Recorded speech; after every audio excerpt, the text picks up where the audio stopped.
Homelessness is all around us, regardless of where we live. It is an issue that can be uncomfortable to discuss and not a topic we necessarily understand the hows and whys of, but it is a reality in our society. Today's guest has been fighting tirelessly for those who are dealing with this issue. In 2021, she was awarded the title Victorian Australian of the Year for the incredible work she has been doing since 2015.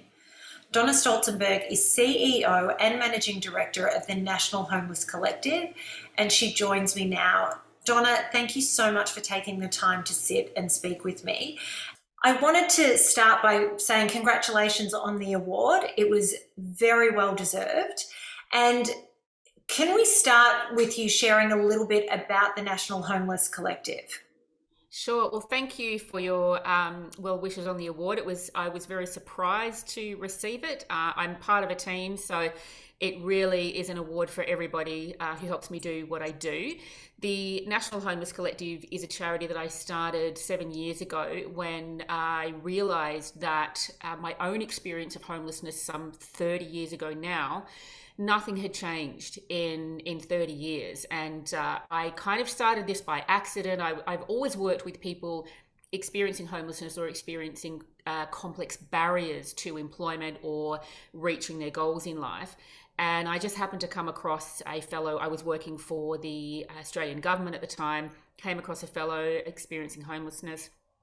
I actually thought he'd passed away, but he was just freezing pretty much to death, and I didn't know what to do for him. I went and did a little bit of research and I found out where the needs were, and it really opened up my eyes to see that when my own experience of homelessness happened many, many years before, I had gone to bed one night, woken up with a home and a family and everything, and then by nighttime that same day, I'd lost everything. And that was through someone else's choices, not my own. And when I saw this gentleman, I realized that the help and support that I needed back 30 years ago still had not developed. We still didn't have it. So I decided to basically quit my job and focus on homelessness and supporting people, the majority of women and children, but we do support men as well. And you've got a whole range of organisations under the umbrella of the National Homeless Collective. So what are some of the other organisations that you have that fit into that umbrella? Yeah, so we have 9 different charities that we run. So National Homeless Collective is the umbrella charity that sits over the top of them, and everything else is a project that runs underneath that. And what we've done is we've targeted some areas of homelessness that affect people and where people need direct support, and sort of encompassed that into its own particular charity. The reason for that is that we've found when people are supporting a charity as large as ours and as complex as ours, that they want to know that their donation or their help or support is going to a particular target. Some people are fine and they're like, I don't care where it goes, help anybody. But other people might resonate, say, with children and say, look, I really want to help a child experiencing homelessness. So we have the school project, and that looks after the children of those that we support. It makes sure that children have the same experiences and the same opportunities as other children who are housed and perhaps have parents who are working. So the children we support, we look after them as far as everything they need for school. We make sure they've got bikes to get to school, bus passes, school bags, camp packs, swimming packs for swimming lessons. We have 2 back to work programs for people, and we've done a very innovative thing with those back to work programs, and we've eliminated the most significant barrier to employment for people experiencing homelessness, which is start and finish times. Because homelessness is so chaotic, so many people cannot start at a certain time each day when they're needed, and they can't finish at whenever closing time is. So we eliminated start and finish times. We've got 2 back to work programs for people, and they work extremely well. We have the Period Project, which looks after menstruation for people who are experiencing homelessness and hardship. Plate Up Project, which reunites people with that love of food and cooking. We've still got sleeping bags for homelessness, which was the first one we started. We do about 2.5 sleeping bags across Australia every year. And there's a few others, but I sort of have to look at the list to remember them all. It's an incredible list, and it certainly sounds like you're coming at this from a range of different angles as opposed to one, which is generally what you see with a lot of organisations. And it's not a criticism of theirs, but I mean, you can only really focus on one avenue, I guess, in a lot of cases for it to be effective. What level of homelessness is Australia seeing right now?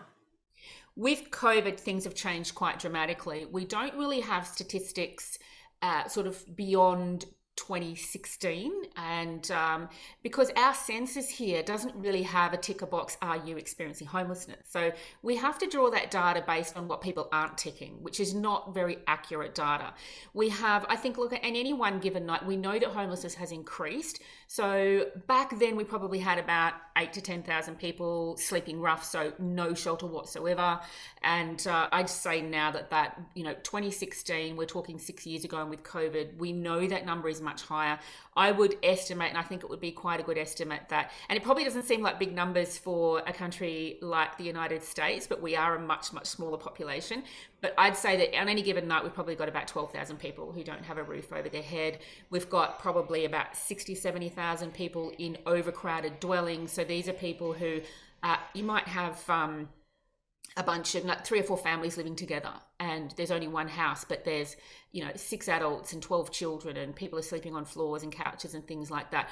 We've got people who are in boarding houses and people in temporary accommodation.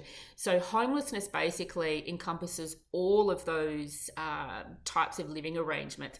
It's really, we kind of narrow it down to insecurity of tenure. Do you have control over where you live? If you don't, then you are in that cohort for experiencing homelessness. So that's couch surfers. A lot of students are couch surfing. A lot of our Indigenous population are in overcrowded dwellings. We know that the number is increasing every year. We've not seen any change in homelessness that's actually improved in, since probably 30 years. It's only ever gotten worse. We don't have a national plan for homelessness. This is one of the things that I'm really advocating for. We need a minister for housing, but we need a minister for homelessness. And look, I think we did have one for a little bit, but I don't think that they were very effective. We need a national strategy, and that strategy needs to be from a federal level. It needs to be adopted by the states and absorbed by all of the local councils and that as well. Yeah, it's just getting worse. That's what we know. When I was researching to sit down with you, the statistics that you're sort of talking about, they were the ones that I was finding from 2016. There were a couple that said it was maybe from 2018, but I'm sitting there thinking, I don't know how accurate this is, and I don't know how possible it is to actually count people that are sleeping rough anyway. But the thing that fascinated me was the overcrowded dwellings, because that just wasn't something that I had ever even thought about. So that led me to my next question. What are some of the biggest misconceptions regarding homelessness that exist? So people think homelessness, they think old guy on the street.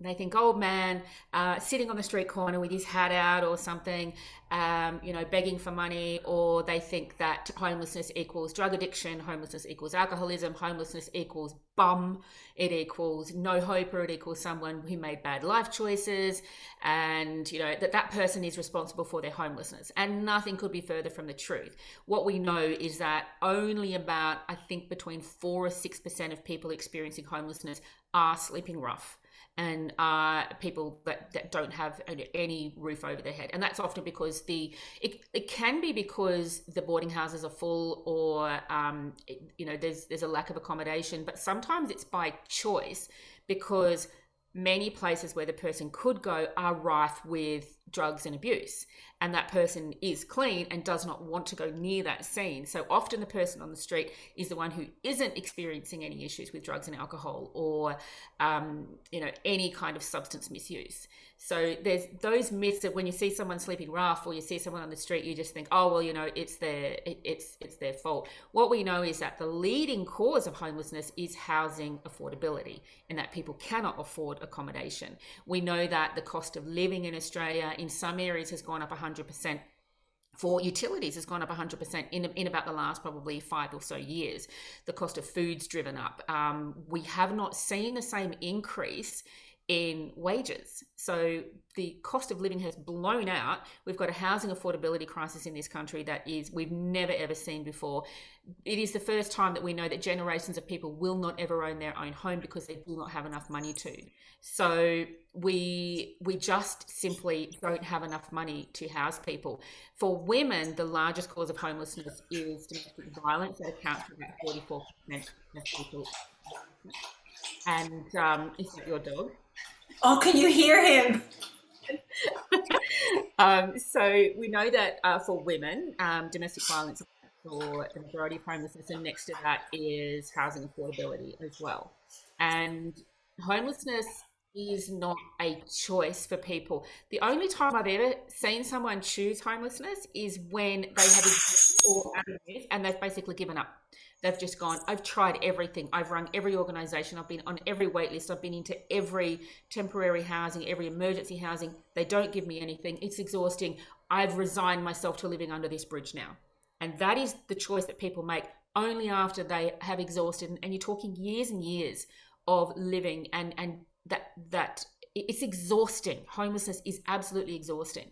You talk about having seen people who have given up. I've watched a few documentaries, and what I have seen is it's a very small number of people, but there are a small number of people that do actually choose to live that way because they don't want to live either within the bounds of society, according to the rules of society, or they don't want to get clean from their drug addiction. And I understand drug addiction is a whole separate thing, but in your experience, is there a small part of the number that are sort of living that way who do choose for those reasons, or is that a complete myth? I've never ever met anyone who didn't try first. So everybody that I've met, and there are some people, there is one lady in particular who, and I wouldn't say that she has addictions, but she has chosen not to live in a dwelling because the thought of rent inspections and having to pay bills and pay rent and keep things in order is terrifying to her. So she has quite a complex anxiety disorder. So we actually organised for her to have a van to live in, and she was totally happy in her van. But she said to me, housing is not for me. I cannot live in a house. I cannot do all the things that, when you think about everything it takes for you to live in your home, you have to, first of all, get a lease, sign a lease. You have to have references. You have to pay your utility bills. You have to keep it clean. Someone's going to inspect it. People without these complex issues are okay with that, but people who are living with anxiety or social anxiety disorders, for them it's actually quite terrifying to do that. People who have substance addiction that is so far beyond, it's funny, I was actually having a conversation about this today with someone who is a former addict. It's about 4 years clean now and sponsors many other people. And what we know about addiction is that there is almost always, and I've never encountered a case where this didn't happen, where there is some unaddressed trauma. Now, family members might say that's not true. I've known this person all their life. This is my sibling. They've never had trauma. Everyone else in the family's fine. Well, there are secrets people keep. That's all I can say. And they might not have disclosed this to you. We know that with addiction, there's been some disconnection from society. We know that the human brain wants equilibrium. It likes things to be smooth. And if it can't get that from relationships like humans are meant to get, or there's been some trauma that's happened that's disrupted that pathway, then what the brain will do is it will seek out something to make it feel good. And that will be a substance, an action, or addiction isn't just drugs. There are many socially acceptable addictions as well. It's just that they don't make you homeless. So people are addicted to technology, their iPhones. People are addicted to sex. They're addicted to gambling. They're addicted to alcohol. People are addicted to all sorts of things. It's just that when your addiction becomes expensive and you lose everything around you, you can't keep your job, you can't pay your bills, and you end up homeless. That's when society judges you for that addiction. And that's when they go, well, why didn't you get help? And I know that I'm digressing a little bit, but, I sort of wanted to talk a little bit about addiction. The other thing with addiction that we have to remember is that you don't get to choose which one you get. So you don't get to choose whether your addiction's alcohol, sex, shopping, sugar, tobacco, your iPhone. You can't wake up in the morning and go, you know what, this heroin addiction, it's just not working out for me. I think I'll just become addicted to gambling instead. or I'll become addicted to shopping instead. Shoppers can't wake up and go, look, you know what, the shopping addiction, it's not working out for me. I'd rather be addicted to sugar, so I'll just change. We don't get to choose our addiction. It chooses us, and it is a monster. And we know that with addiction, there are certain groups and support avenues out there, but without that, we need to be completely non-judgmental of people. We can't let people get away with stuff that their addiction makes them do. Everything's a choice, but if you're going to be breaking into people's houses to steal things to get money for your drugs, no, I'm sorry, that's just not on. You need to, if that's happening to you or you're doing that, you need to seek help for your addiction. You have to stick the pathway. You have to understand that it might take people a long time to, forgive your past transgressions and things that you've done, but you have to get yourself out of that. And indeed, everybody I know who got themselves out of homelessness, who did have an addiction, understood that in the end, that it was their journey. But one of the other things that we do know is important as well is that people on the street who have addictions, they are more likely to have developed the addiction after they landed on the street than have become homeless because of their addiction. So homelessness is traumatic and it's exhausting. And I know myself, like I was experiencing homelessness many years ago, but apart from one night, I didn't sleep on the street. It was just a one night thing before I was into a refuge for women. But I know that if I was sleeping rough out there, that I would most likely be getting my hands on a bottle of wine or two every night just to sleep, just to numb, just to be able to get through it. And then before you know, you've developed a physical addiction. This is what we know. People on the street have more likely developed that addiction, that drug addiction or substance misuse after they've landed out there, after everything else has failed for them. And you've talked about the rising cost of housing and affordability and the utilities and everything else that comes with it. Is that the main driving force that is leading people to homelessness, or are there other factors at play? It depends on the cohort, depends on the group. So there's different causes of homelessness that are more prevalent in certain groups. But if you look at, say, women over 55, in Australia at least, they are the fastest growing cohort of homelessness, of people experiencing homelessness, middle-aged women. And it's a perfect storm for this cohort. And this is my cohort, I'm 54. And what's happened is we have housing, the unaffordability of housing now. The housing prices here are just astronomical, and that is rent as well as home ownership. In some states, like in Western Australia, only 0.5% of houses are affordable for people on government payments. 0.5%. That's for the state. Now, in some areas, it's 0.2%. So people just cannot afford houses anymore. When you look at, say, middle-aged women, they are the perfect storm because in this country, at least, they were more likely to have been part-time workers. They were more likely to be caregivers. They didn't have superannuation. They, when they retired or when they became homeless, that if you've sold your house because your partner's divorced you or you've divorced them, you can't buy half a house anymore because the other half of the house is way too expensive. So what they're doing is they'll rent using the money from the sale of their property, and then eventually that runs out because they're more likely to have part-time incomes as well. So, and aging bodies, there's certain work they can't do. And women of my age were less likely to be university educated. They're less likely to have professional, what we would term as professional jobs. So they're not going to be making, those higher incomes to make up for that shortfall of the cost of a house. So they'll rent, and then the money runs out, and then they can't afford rent anymore. So they're living in their cars. And for a lot of people, it's shame and embarrassment as well. They don't want to go and burden their children and live with them. Youth homelessness is often caused by family breakdown. We've got kids on the street from the age of 12. We've got families are different now. And this isn't for everybody, of course. And, obviously families out there that are still quite functional.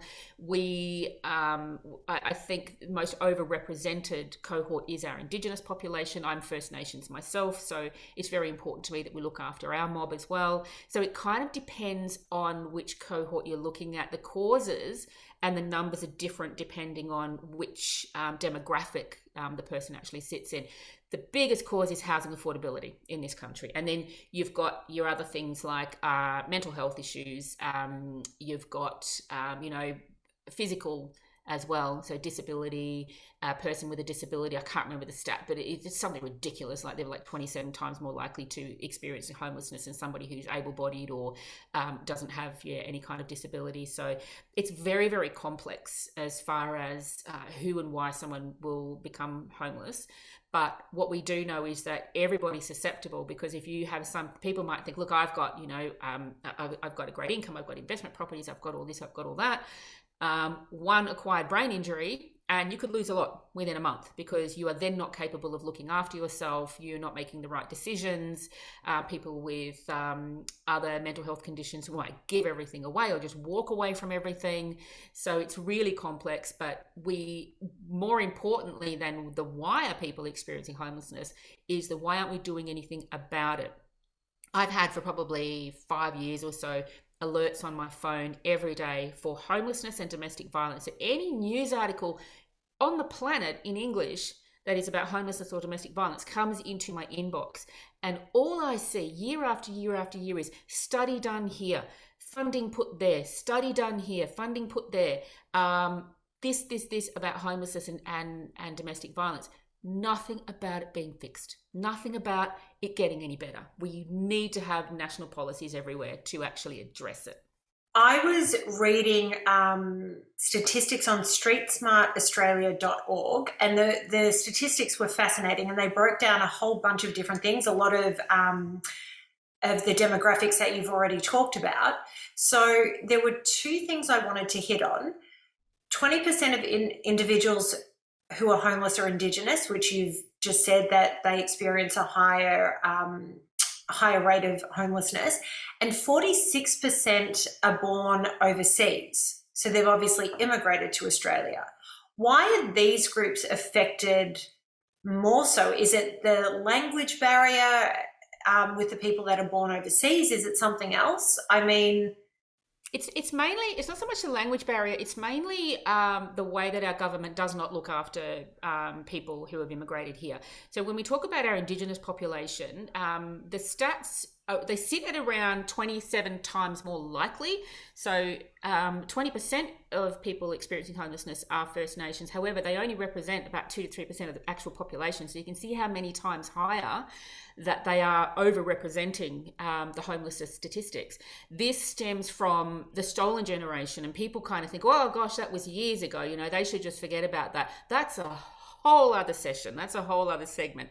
Because the effects of the stolen generation, the government mismanagement, the loss of culture it's decimated the Indigenous population here, and the ongoing effects of that are still pertinent today as to why Indigenous people are more likely to experience homelessness. They have much higher rates. I think Indigenous women are like 8 more times likely to experience domestic violence as well. Don't quote me on that stat, but it's pretty high. When it comes to people from other countries, we have, and I'm not fully across the laws here, but what I do know is that people from other countries are very often not allowed to work here. So they have to rely on friends and family for income. We do have asylum seekers come in. Our government, great, come in, we'll give you asylum here, but we're not going to help you. So many of the people that I meet on the street from other countries, war-torn countries, or people who've been through war torture, things like that, they've not had any support from the government. So the government's like, yeah, here's safe haven in Australia, but that's all we're doing. We're not, people think that if someone comes over here that they then get all this support. There's a few myths around that because the support's really quite lacking. There are certain visas, and I don't know the numbers of them, but there are certain visas where people can't work. People come in, they've got 2 years before they can actually work. Anything goes wrong and they're out on the street and they can't get home, or sometimes if there's a natural disaster back in their home country and they've been supported by their own family and they can't be supported anymore. So many variables because there are no support systems or structures in Australia to support people from other countries coming in here. You have to fund yourself to get here, but that doesn't always work. So that's why we see so many people end up on the street as well. The other statistic that really stood out to me is 34% are escaping domestic violence. Now, the last interview that I filmed was with John Heron, and we touched on domestic violence because I talked about my own experience, and he, being the criminal lawyer that he is, he deals with this every single day. So we got into it. But if this was an issue that the Australian government and the authorities were able to get a better handle on, would that make a severe impact on the level of homelessness in Australia if domestic violence wasn't the issue that it is? It would make an incredible impact. We would see numbers of homelessness drop dramatically, especially for women and children. I know that I think it was yesterday or today that the Queensland government has accepted every recommendation in the inquest into domestic violence. It's got another name. I don't know exactly what that is, but there's a document that was put forward after the murder of Hannah Clark and her 3 children. And the Queensland government has accepted every recommendation there. Now, domestic violence and domestic abuse is ingrained in society. We cannot just fund our way out of this. We could pour trillions of dollars into it, but it would not work. It needs societal change. It needs for people to not accept the behaviours that we accept today, from the way women are spoken to, the way that women are treated in the workplace, the abuse of women using workplace tools, the ex-partners sending threatening emails, using work laptops and computers, stalking their partners in their work cars, things like that aren't illegal in every workplace. So we need policy change. We need men to step up and not accept this anymore. Even some of the commercials we've had here, where the government's trying to say, okay, guys, this isn't okay. And, you'll have some dude on the phone talking to his wife and really abusing her. And then the other guys are like, mate, that's really not okay. And I think, is that all? Is that all you're going to say? You need to rip into this man and ask him what the hell he's doing with himself. Why is he treating his wife like this? Is he getting help? Does he have anger management, programs? Anger management programs, men's behavioural change programs are underfunded, and they are a token gesture for doing something about domestic violence. We need to fund men's behaviour change programs. I acknowledge domestic violence happens to men as well. I acknowledge that. But when you're talking numbers, women are way overrepresented, and men as the abusers are way overrepresented as well. So we need to focus on men's behavioural change. That needs to be funded. We also need to change this narrative of, well, why didn't she leave? I'm sorry, why did he hit her? Let's not focus at all on why didn't she leave. First of all, where is she going to go? We've already talked about the cost of housing. And if you're if you're the victim of domestic violence, you are almost certainly going to be the victim of financial abuse as well. So you don't have the money. You've got no control over your money. You've got no control over your bank account. You've probably not even got your own driver's license in your hand. You've got no money to put petrol in the car.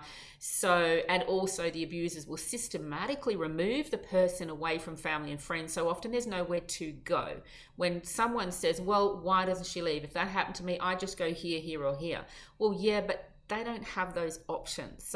But let's not talk about why doesn't she leave. Let's talk about, why is he hitting her? Why is he abusing her? Where is this behavior coming from? And yeah, he might have seen it in his own parents as well. He might have seen it in his own family, but that's not happening now. And no one is holding a gun to his head and saying, you must behave like this. He knows it's wrong because it's covert. He's not doing it in front of everybody else. So if he knows it's wrong, he knows that he needs to change. But how does he change? When there was a documentary on the ABC called, I think it was called Look What You Made Me Do. And it was absolutely phenomenal. And some of the men in this documentary did not want to do what they did. They didn't want to hurt their partners. They acknowledged they did. They acknowledged they hurt them, but they just said, I didn't know how not to do that. So what we need to do is, if there is a man out there, and when there would be thousands, and they're saying, look, I don't want to do this. I don't want to treat my wife like this. I love my wife or my partner. I want to stop this behavior. I don't know how. we need to have a place for them to go that's not just a token gesture. We need to have somewhere safe where they can go, where their partner is still supported. Too often it's, okay, let's move the mum and the kids out. Let's move them out so they can go to a rental that they can't afford. And, society sets women up to fail time and time again, no matter what avenue you're trying to go down to better your life or stay safe or not be murdered. You're going to be met with more resistance out there than what you've got at home the majority of the time. So we need to make safe passage for women out there. We need to, if every woman had somewhere safe to go where she had enough food, enough money and no judgment, and she could walk out the door like that and be somewhere else, you imagine how many cases of domestic violence would just stop if those perpetrators knew that they did not have the hold over these women. But still, she shouldn't have to leave. The children shouldn't have to be disrupted. We have the school project for those children who have had their lives disrupted and have had to move. And often it's from one state to another as well because the violence is so bad. The perpetrator needs to be removed, needs to be taken somewhere, not to jail, because then that financially disadvantages the parent, the mother and the children again. If he's in jail, there's no child support coming because he's not working. So again, she's got no money. People are like, oh, lock him up, lock him up. Well, one, the jails are full. Two, no. He needs to keep going to work every day and earn money so that she and the children can have food on the table, have clothing, have everything that they need, have a car that's running. And then he needs to be able to go to a place that's safe for him where he can learn how to control these behaviors, learn where they stem from, and learn how to react differently and in a better way where he's not in danger of hurting his family. And then if she wants reunification after that, great. If she doesn't, well, you go your separate ways and you be amicable about it. You don't stalk her and set her on fire because you didn't like the outcome. With the domestic violence thing, I spoke at length with John about my personal experience, and I've written articles about all of this. And one of the biggest lessons for me prior to getting into that relationship, I was one of those people. I would leave the second somebody hit me. What I think a lot of people don't realize is it doesn't start with them hitting you. It is a process, and it's the process of being isolated, being shut off from family and friends until there is nobody left, and then the violence begins. So you've just made your point very clear about what you think needs to be done, but I have been saying for a long time, every time there is a family violence death that makes the news and there's a huge outcry over it, the authorities come out and say, how does this happen? Why does this happen? And in my experience, when I was hit, and there was one night where it was particularly brutal, and that was the last time he ever laid a hand on me. But I called a friend who was a police officer and I said, what do I do? He said, as a police officer, you have to call the police, you have to make a report. This is the process. I said, okay. And then he said, as your friend, do not call the police. Nothing will be done. If anything, it will anger him and he will come at you even harder. Get out as quickly and as safely as you can. And if that takes a little longer, take the extra time, but that's how you need to exit. So ever since then, I have been of the belief, rather than looking at the murders that happen at the end, and I'm not saying to not look at them, but the discipline needs to start at a much earlier time. And it's when women like myself are coming forward and saying, this is what he did to me, rather than the police discounting it, because maybe it's an annoying case, maybe some of the women do back down and drop the charges, but there needs to be consequences for those actions early on, because that might stem the behavior before it gets to that point, because these men don't just go and kill someone. There is a lead up to it. And I've always believed, and you may be of a different belief, but that they keep doing it and the violence ramps up because they can. There are no consequences. Yeah, I 100% agree with you. Now, they never hit you on the first date, do they? So No. If they did that, then there would be no second date, and you would know. So it's a systematic change in behavior, and it's very calculated, it's very cunning, and it's very hard to see it. It's easy to miss it, and before you know it, you're in it. And you can get out. If you've got children, it's harder to get out. if it depends on your personality, it depends on your support networks as well. It's not easy for people just to go, especially when you believe that you are the reason, when you've been told, well, if only you did this, you know, what did you do to cause this? Why was he so angry at you? What did you say to him? You know, the problem, as I said, we can't buy our way out of homelessness. We can't buy our way out of domestic violence. We can't fund this. We have to have legal change. It has to be policy change where it starts. Now, we've just had bail law changes a couple of years ago here in Victoria. However, we're still seeing so many men violate intervention orders and bail straight away. Bail. That has to stop. What is the point of having an intervention order if they know they're going to get bail? If, oh, well, look, we can't do anything, we don't have proof, we don't have this, we don't have that. I have a case of a woman who the police found her ex-husband, who was one of the most prolific offenders of domestic violence, found him in her house because she was out. Her neighbours called her and said, there's somebody in your lounge room. She's rung the police. She's got an intervention order against this guy. Police went there, found him in the lounge room, took him to the police station, said, mate, you know, come on, don't do that. He goes, yeah, all right, let him out. They found him in her lounge room. Now, he lived in another state. He had travelled all the way and was hiding in her lounge room. What do you think he planned on doing? But they let him out. She never went back to that house. She had to go and uproot the children and go somewhere else. Now, and the reason that law was different for her was something about because they were married. It was different to, like, he couldn't be charged with burglary because they were married. So because they had a wedding and a marriage license, he couldn't be charged with burglary. I don't know exactly how it works. John would be able to explain it more than me, but that was one of the reasons why. So we need policy change. We have to have policy change. We have to make sure that those breaches of those intervention orders are taken seriously the very first time. If you see someone outside your house and you've got an intervention order against that person needs to be locked up, taken away, and put into a behavioural change program, not just put into jail for a couple of hours and then let out. This is why women are getting killed, because they're not taken seriously and they give up. Every time they ring the police and they're like, oh, what, again? I've actually had women say that, where the police are like, what, again? Look, we can't arrest him because he's outside your house. He's allowed to walk down the street. You know, he's allowed freedom. It's like, yeah, but you know what? He lives in another state. Do you think that his intentions are innocent by standing outside my house? So it has to start with policy change. It has to start with a legal framework that supports the victim and not the perpetrator. So we have to start there. And that is a mind-boggling place to start. But there are 1,000 places to start. But the good thing is there are 1,000 places to start. Let's start somewhere. Change one thing at a time. Change 10 things at a time. Whatever, but just change it. Because enough of this pussyfooting around bullshit, ads just, what if we just put these good bloke ads on TV? Surely blokes will change. You know, come on. It's not making a difference at all. So it needs to change in a lot of areas, but we need to have proper legislation to support it. And the authorities doing their job and enforcing those laws. Yeah, they have to be accountable. And that's the thing too, that if someone doesn't do, if a woman is murdered, and you're absolutely right, why are we paying attention when they're murdered?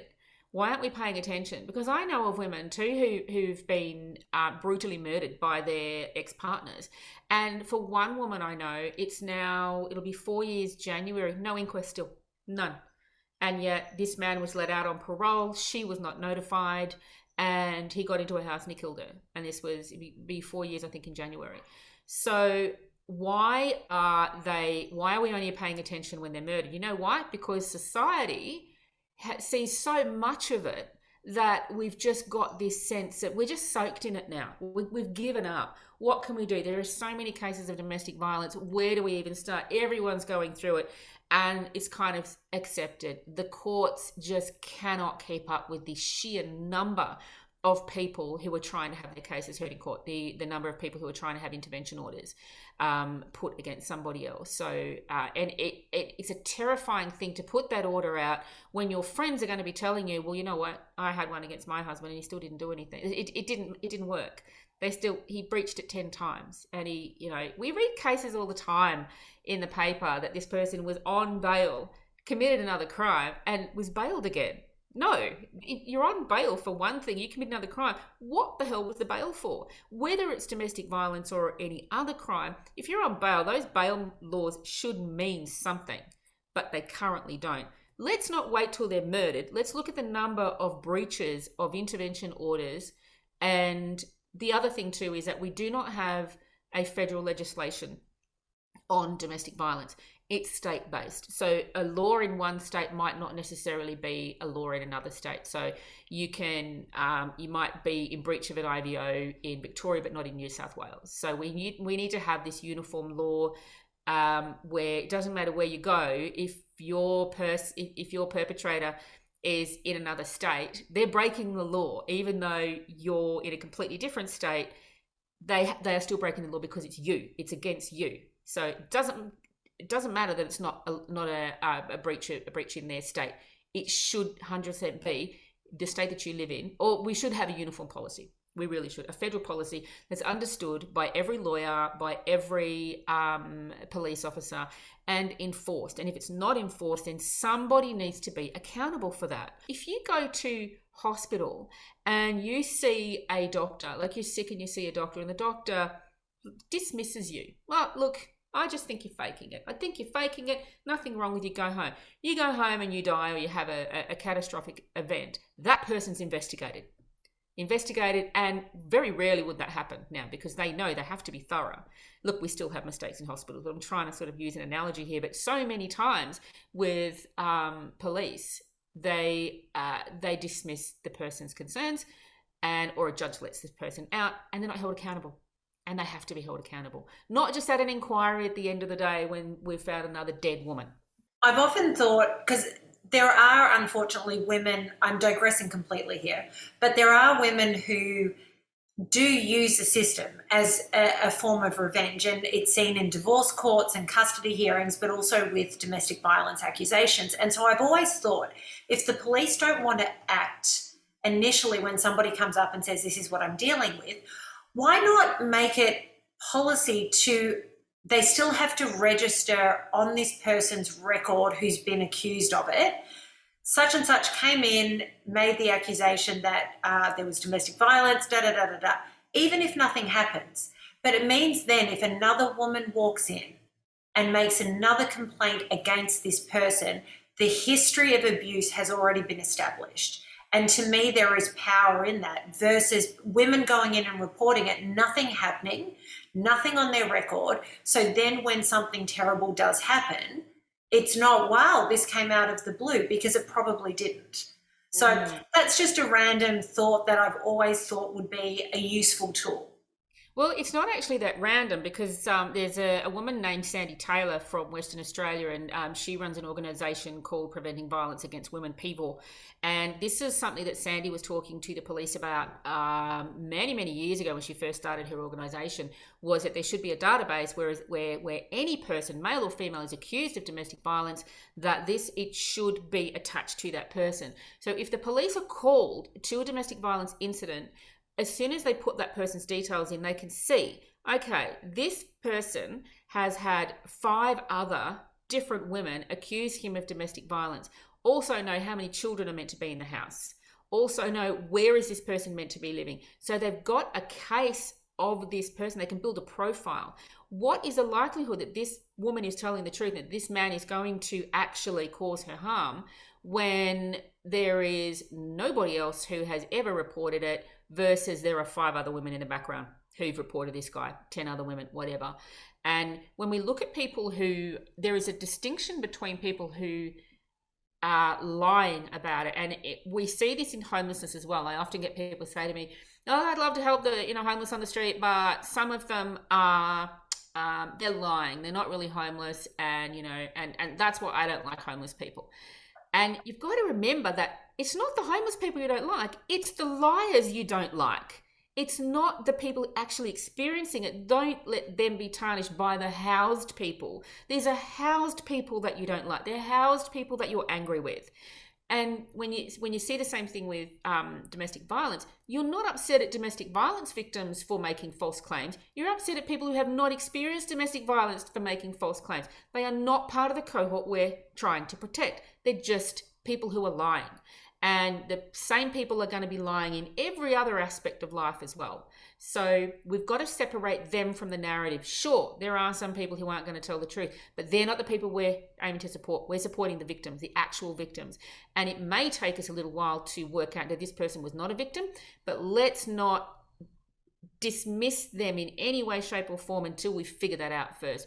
Always assume she's telling the truth. Always believe her. If you find out later that she's not, well, look, you know what? She wasn't ever a victim of domestic violence. Thus, those people should not be tarnished with her, lies and crap as well. Same with homelessness. You're not angry at people who are faking homelessness. You're angry at housed people. There's a big difference. Winter is fast approaching in Australia, and Melbourne winters are especially brutal. I mean, Melbourne's my hometown. You have nights there that are 0 degrees. How do these people survive sleeping rough in Melbourne? I often used to think about it when I would walk through the city at night, and I would, hand out money and different things to try and help some of those people that I walked past. And I remember one day somebody saying, what if they go spend that on alcohol? I said, if I was sleeping out there and whiskey was what would get me through the night or warm me up, that's fine. I mean, it may not snow in Melbourne, but 0 degrees is freezing. Yeah, 0 degrees and windy when it's coming off the water off the Yarra too. I mean, that's like -6. It's crazy. And you're absolutely right. As I said before, if I was on the street, I would probably be buying a bottle of wine a night or two, if that's what I need, if that's what got me through. And when we give people money, you give it without judgment. I mean, when my son just turned 18, people gave him money. Nobody said to him, but don't go spend it on alcohol. Someone gives you money, no one dictates what you spend it on, do they? They don't go, well, look, here's $50 for your birthday, but don't go spend it on this or this, because I don't like those things. It's like, here's your money. You go spend it on whatever you like. You're going to give someone money? You give it to them without judgment. They spend it on alcohol, they spend it on alcohol. The way I look at it, like someone's going to spend it on drugs means they're probably not going to steal from someone that night to get their drug money. You might be enabling someone with their drug habit, but you've got to live with yourself either way. If you're not comfortable giving money, don't give money. Simple as that.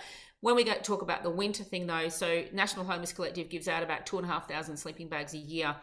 We've already started giving them out to people now. So we kind of start our sleeping bag campaign around about March, April, and we start giving out sleeping bags. We don't care how many sleeping bags a person needs. They don't have shelter. That bag's going to be rained on. It's going to be stolen. It's going to be left behind. It's going to be damaged. So as many as they need to survive winter, we give them that many. We also give people what we call a winter warmer pack. So it's like tracksuit pants, fleecy shirt, jacket, hoodie, gloves, beanie, scarf, warm socks, just extra things to help keep them warm. And we get hand warmers and things like that as well. We're not a housing organisation, so we kind of sit in that space of where the housing organisations are doing their work, but there's a person who can't reach them. So we look after the person until they can reach the housing organisation. We do pay for some people for like a hostel for a few nights. Women exiting prison, we pay for like 3 or 4 nights at a bed and breakfast or a hostel, that kind of thing, until they can get housing. Melbourne winters are brutal. Often people don't survive them. They're underreported. You won't hear about a homeless death from the elements in the paper, because it's a national shame, so it's never going to make the news, but we know that it happens. The homeless community knows that it happens as well, that, they'll just like one morning, one of their people is gone, and they do have a community out there too, so they do know and look after each other as well. So we have, there are many food groups that go out where people cook food, nutritious food for people all year round to support them. There are a few teams that go out. Our sleeping bags go out with the soup vans as well, so that they can reach more people. We can't reach everybody. I think in Melbourne, there's probably about, I think they estimated about it in Melbourne, like not just the CBD, but all around Melbourne, there's about 1,000 people a night sleeping rough. So we can't get to all of them. So we share the love with the other organisations and make sure that people can get a sleeping bag, but also know where to find one as well, if they need one. So it's absolutely brutal, and it keeps me awake at night. I've often said I can't sleep in winter. I'm the worst sleeper, because as soon as I open my eyes up in the middle of the night and it's cold, I'm thinking about who did I miss? Who didn't get a sleeping bag out there? Who's freezing in an alleyway right now or near the water and isn't going to make it till morning, before they die of hypothermia? Living in California, we have a huge homeless population, and for about a year and a half from when COVID started until about 6 months ago, I had a massive encampment at the end of my street, and it was just heartbreaking. However, they did create a community, and the beautiful thing about California is our weather. Where it does get cold, and we have nights where we say, oh my goodness, it's so cold, it is nothing like Melbourne. And that is why we have the population that we have. However, the other side of that is in summer, you see these people and they are just baked by the sun because they have nowhere to go and nowhere to hide. And that for me is something that I struggle with as I come home and see these people sort of sleeping out on the sidewalk. And you do as much as you can, and it's all anybody can do. But for those people who do want to help, what can they do? There are many ways to help. We support people through summer as well. So we have a summer pack that we give to people, and it has things like a cap, sunglasses, water bottle, insect repellent. People don't realize, okay, mozzies are bad, especially near the water, especially in Melbourne. So you get eaten by mosquitoes here. So we have insect repellent. We have T-shirts, thongs, things like that. I don't know where this is going to be, but like thong is footwear. we don't give out, the flip-flops. Yeah, flip-flops. Yeah, we don't give out G-strings. But so we give out lighter clothing for people if they choose to wear that. Some people who have scars from war torture choose not to. So we also give out the lighter sleeping bags as well, because you still need coverage, but not the winter sleeping bags. So we have sleeping bags going all year round for people. If people want to help, so with the sleeping bags, with everything, it has to be new. Everybody's idea of, lightly used is very, very different. And we, because of COVID, because of many other reasons, we cannot accept anything secondhand. Even if you buy one sleeping bag a year for one person and you spend like $40 and that's all you do, you're saving a life. Somebody's going to live through winter because you did that. So you can donate a sleeping bag. You can go on our website, donate financially. That's a tax deduction for you if you do that, because we're a registered charity. We're registered with our national charity body, ACNC. So people can go online, donate. You can donate to whichever cause you like too. If you want to donate to the school project or period project or sleeping bags, so your money will go exactly where you've chosen for it to go. If you see someone on the street, if you're not quite sure what to do, say hello to them. But what I will ask you not to do is be preemptive about what that person might want. Please don't buy them a coffee until you've asked, would you like a coffee? Not everybody likes coffee. That person might have had 10 coffees that morning because everybody thought, well, I'll buy this guy a coffee. Please don't assume the person's not homeless because they're not hungry. You're not the first person who's offered them food that day. There could have been 10 other people. There's only so much you can eat. They've got nowhere to store it.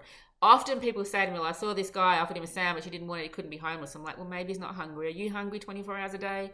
You're not. So ask the person, have a chat with them. Just say, hey, my name's Nat. I've seen you here a few times. Is there anything I can help you with? If they say, hey, look, I could really use some money, up to you. If you want to give them $5, $10, do it. If you don't have cash, which many of us don't, you can say to them, look, I don't have any cash, but I'm happy to buy you anything you need right now. And very often they'll say, look, no, I'm fine. I don't really need anything. Make some suggestions. Hey, look, it's really hot. Do you reckon I could buy you a cap? What about some sunglasses? It's freezing. Would you like a scarf? Some socks or some gloves? And you watch people and are like, oh, wow, I could really use some socks or some shoes. That'd be great. They're thinking that when you say, can I get you something, you mean food. They're not thinking that you mean anything beyond that. So make some suggestions. Try and keep up with the same people. Can you imagine if every single person you saw every day was a stranger? Because that's their reality, that every day they wake up, strangers go past them. There's nobody that's ever familiar, and that's heartbreaking. If you went to work every day and the whole office was changed, everything was changed, new people every day, and it's relentless. So try and commit to one day a week, stopping and chatting to this person, buying them some lunch, having a chat with them, getting to know them, getting to know their story. Learn the local support groups, learn the local agencies and organizations. Ask them, do you know that you can get a shower just over here? Do you know that you can get food here at 6 o'clock at night? Do you know that you can get shelter over at this place? because very often people are transient. They've come into a place and they don't know the services. They don't have access to the internet and that technology that lets them get in touch with these places. Also, if you see someone with a phone, don't assume they're not homeless. Many organisations, especially like ours, we give phones out to people. So if you see someone with a phone, doesn't mean they're not homeless. It doesn't mean that this person's got money. So I remember hearing a radio announcer. I was so disappointed. It was one of our major stations here in Melbourne. And he was talking about this guy. He goes, I saw this guy and he was sitting on the ground. Then I realised he's got a phone, and he's unplugged the Coke machine next to him. He's charging his phone. And I thought, you're a rot, mate. You're not homeless. You've got a phone. And everyone started laughing, and I was just appalled. I wanted to write in or ring in, but I thought, I'm not going to waste my breath. I'll just talk as much as I can about organisations like ours. Remember I said we don't give out anything secondhand? You see someone on the street with new shoes, don't assume they're not homeless. Don't assume that someone with a new jacket isn't experiencing homelessness, because our organisation might have just been past and given them some new shoes, some socks and a jacket. So they don't necessarily have to look unkempt and dirty and as though that they've, just slept in a gutter for 10 months straight. People can look quite decent. So it's up to you if you want to give. If you want to make sure your money goes exactly where it's needs to go, give it to the organisation such as ours, and we'll 100% make sure that it goes to somebody that 100% needs it. So a few things you can do. There isn't anything there's no one out there who can't help.